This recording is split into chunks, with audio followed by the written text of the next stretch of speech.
අපි විශ්වාස කරන නැවතත් අපි කතා කරන්නේ මේ රැකියා විරහිත උපාධිධාරීන් ඔවුන් දැන් එකතු වෙලා ඉන්නවා රැකියා අපේක්ෂිත උපාධිධාරීන් හැටියට. ඔවුන් රැකියා අපේක්ෂිත උපාධිධාරීන් වන්නේම මේ ජනාධිපතිවරයා දුන්න පොරොන්දුව නිසා.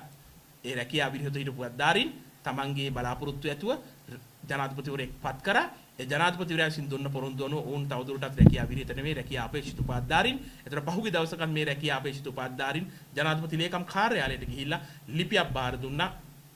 ඔවුන්ට සාධනීය සාකච්ඡාවක් ජනාධිපතිතුමා සමග දෙන්න කියලා. එදා ඔහු ජනාධිපති වෙන්න කලින් පැලවත්තේදී දුන්න පොරොන්දු පැලවත්තේදී හමු වෙලා ඒ පැලවත්තේදී කරපු කතා බහ ජනාධිපති මන්දිරයට ගියාට පස්සේ අමතක වෙලා තියෙන හැඩයි.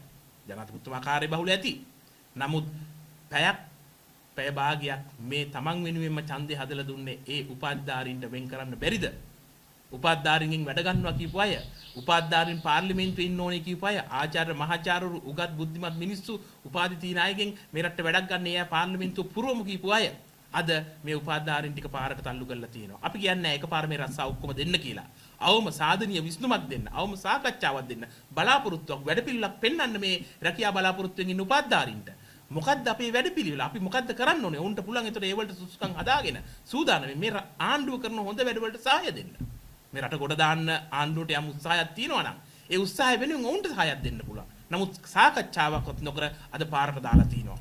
ඉතින් එදා ගෝල් ෆේස් එක ඉස්සරහට ඇවිල්ලා ඒ උපාධිධාරීන් ජනාධිපති ලේකම් කාර්යාලයේ ලිපියක් බාර දුන්නා. ඉතින් අපි විශ්වාස කරනවා ජනාධිපතිතුමාගේ සාධනීය උත්තරයක් ලැබෙවි කියලා. ඒ සාධනීය උත්තරය මත පදනම් වෙලා ඉදිරි ක්‍රියාමාර්ග ගන්න බලාපොරොත්තු වෙමින් ඉන්නවා. බොහොමත්ම ස්තුතියි.